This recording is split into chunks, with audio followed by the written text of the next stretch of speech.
Hello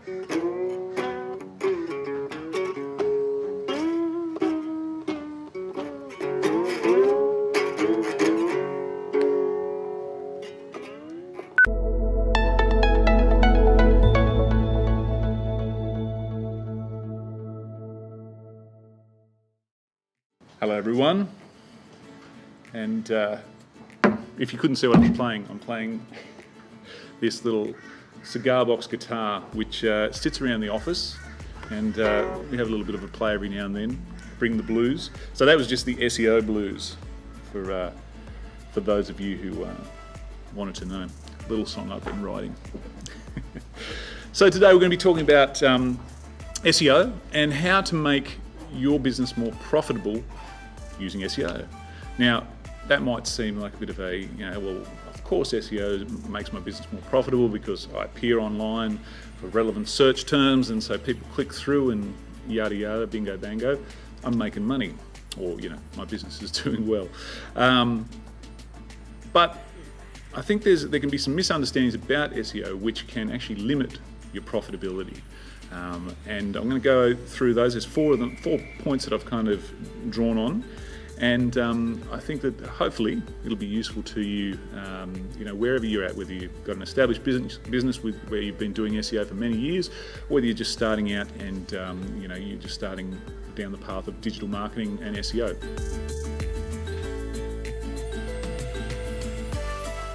So the first point I think that's important is don't have an unhealthy fixation on what are called trophy keywords. Now, trophy keywords are those kind of keywords that you think, okay, well, if you're a local business providing a service, my service, insert local area. Okay, so it might be cupcakes Gold Coast, or wedding dresses Gold Coast, or wedding venues Gold Coast, whatever it might be. And so those are the trophy keywords. Of course, it makes sense that you show up for those, but if you fixate on those particular terms, sometimes you can miss opportunities which actually are much more profitable and a much better use of your time when it comes to SEO, or your investment when it comes to SEO. So, first of all, trophy keywords can be a money hole. So you can invest a lot of time and effort, whether you're doing SEO yourself or you're getting somebody else to do it for you, in keywords that really you'd be better off. They're a long-term goal. Maybe you'll get there one day, but there's other areas you can focus on which will be far more beneficial to your business. Wait for Mr. Bus to go past. Trophy keywords may not give you the desired outcomes that you're actually looking for. So yes, you may rank well for a particular term. You think, I'm ranking for that, but the inquiries aren't coming in, I'm not selling product, or whatever it might be, whatever it is that makes your business successful, it may not be happening. So even if you get there, you may not actually achieve what you're trying to, you're not what you're working towards. And as I was saying, if you've got an unhealthy fixation, it can distract you from what really matters in your business. And that's, I hope it's enjoying and finding satisfaction in whatever you're doing in your business, and also being profitable as a business. So that's the first point. Don't have an unhealthy fixation on those kind of, I need to be ranking for this and this, and the world will be right, and I'll be in the land of piles of money and money fights. That's, I think that can just lead you down the wrong path, and like I said, it can cost you a lot of money trying to get there.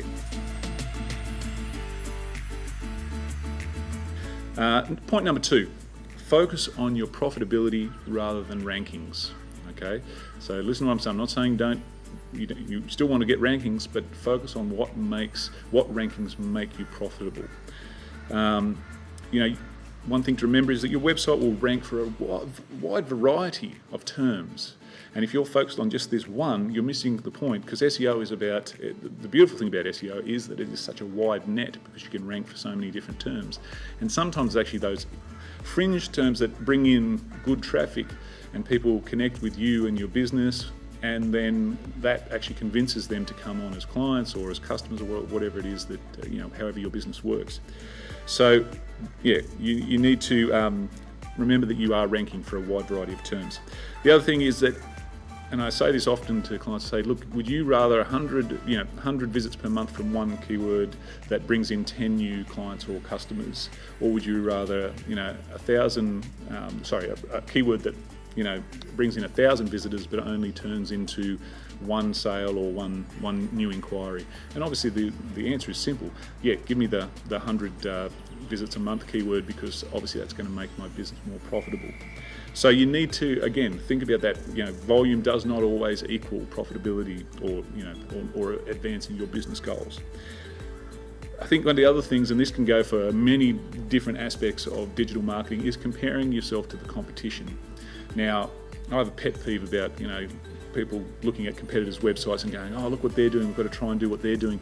How do you even know that that's working for them?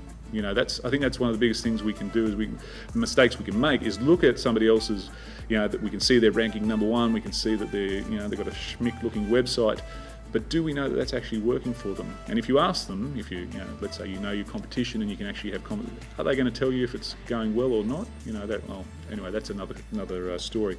But yeah, comparing yourself to competition can get you just as distracted as being focused on trophy keywords.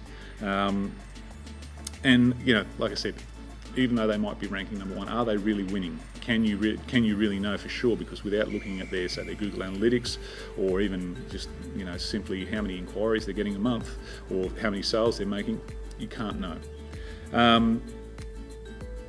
And often as well, on the whole idea of focusing on profitability rather than ranking, as I've kind of touched on, with keywords which have less traffic, there's probably less competition for those keywords. So you can probably find some easy wins if you focus in those areas. Okay. Point number 3, invest in the ranking of those terms which advance your business goals. All right. So, and we're going to get a bit touchy-feely here. I'm going to ask you some questions. I'm going to put some questions to you. And you may or may not, you may have asked yourself these questions, you may not have. Again, we're not business consultants at all, but we certainly see a lot of businesses from a wide variety of industries, and so we often think of these things when we're having meetings with clients. Do certain services or products that you provide take lots of time from you? Do they actually keep you busy without actually turning much of a profit? And therefore take you away from things that maybe could turn a better profit. So that's one thing that I'd say. Do certain products or services that you provide attract troublesome customers? That's a touchy subject. If you're finding that you're getting customers that really you don't want to be looking after, or you don't want to be servicing because maybe they get products and they complain about them for silly reasons. I don't know. You know who they are and why they can be troublesome. But maybe that's because you're ranking for certain terms that maybe you shouldn't, and maybe you should look at, okay, well now I need to de-optimize myself for those kind of terms, and I need to focus on the areas which actually bring in the customers that I prefer to work with. What else were we looking at here? So weeding out, and I've kind of touched upon this, weeding out the unprofitable activities or products or whatever it might be, and then streamlining your SEO activities obviously is just going to make you so much more effective, whether you're doing it yourself, like I said, or whether you're actually employing somebody else to do it. If you know what you're targeting, and you're not just kind of going, oh, we should rank for blah, blah, blah, all the obvious terms that are very competitive, etc., then once you've streamlined that and you're focused in on what actually matters to your business, what makes you more profitable, what gives you the kind of business that is, you enjoy working on, or the products you enjoy selling, that sort of thing, whatever gives you satisfaction in your business, then obviously you're going to be able to really focus in and hone in on those areas and make your SEO efforts much more effective. The other thing I would say is, if you're also spreading yourself too thin, doing many things not particularly well, or not, sorry, I shouldn't say not particularly well, if you're doing many things and maybe you could be there's certain areas that you'd like to focus on, and if you focused on them you could do them better, well, that's a good idea. Obviously, the more specialised you can be, obviously potentially the more profitable you can be, and also the more of an expert in that field you can become, and that's also a good thing, whether you provide a service or a product. Okay, point number 4. Ranking, and I've just picked this figure arbitrarily. It could, you may disagree. Ranking is only 25% of the picture. And what I mean by that is that just because you say rank number 1 doesn't necessarily mean, 1, that you'll get all the traffic, 2, that you'll get all the right traffic, and 3, once they click through to your site, what happens next? Is your site doing a good job at taking those rankings and then turning them into potential customers or clients? So I think what we're talking about there is a process called conversion rate optimization. Okay, and just to backtrack a second, just because you rank number 1 doesn't mean that they'll click on the first result. Because if you've got a terrible description there that's not very helpful, but the person underneath you has a better description, they'll most likely click on the one that answers their question much better. And so in which case, you obviously want to, that's more click-through optimization, getting them from the search through to your page. So like I said, just because you're first doesn't mean they're just going to automatically, first, bang, I'm going through. And also then once you get them to your website, what are you doing? Are you actually helping to bring those customers through, to nurture that visitor through to being a customer or a client? Some more touchy-feely questions, or as I like to call them, touchy-feely questions. Do you know who your target audience is? From a search point of view, do you know who you're trying to reach out to? What are the types of searches that your target audience are looking for? Do you know what sorts of clients and customers make you more money? Is that something you've thought about? Now, if you may have thought of all these questions, and you might go, yeah, okay, I've done that. But then, is your SEO aligned with those with that kind of research? And again, do you know what kind of clients or customers you prefer dealing with? All right. Are you trying to appear for search terms that get you more of those types of clients and customers? And again, what we're talking about here is kind of delving. It's beyond just search rankings, and hopefully you're catching the drift of this. This is, when we think about SEO, we're not thinking about this one-dimensional, I need to rank for this, okay? Because I think it's an old way of looking, a pretty one-dimensional way of looking at it. It's definitely a bit antiquated now because there is so much competition out there. So it's not just about ranking first anymore, because there's so many other factors. How fast your website is, how does it look on mobile devices, all those sorts of, and is it clean and easy to navigate around? Can people find what they were looking for? Do you answer the questions that they have within your website? Not only do you appear for them in search, but then do you actually follow through and actually provide the answer they were looking for? And so, and nurture those visitors through to conversion.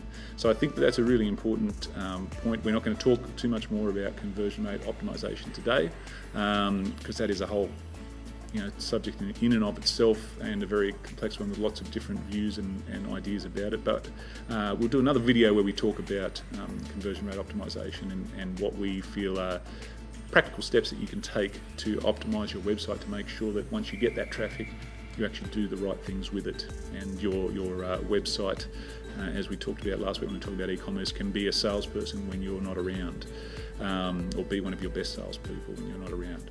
So that's all for today. Hopefully you found some really valuable insights there. If you've got questions, please leave them in the comments.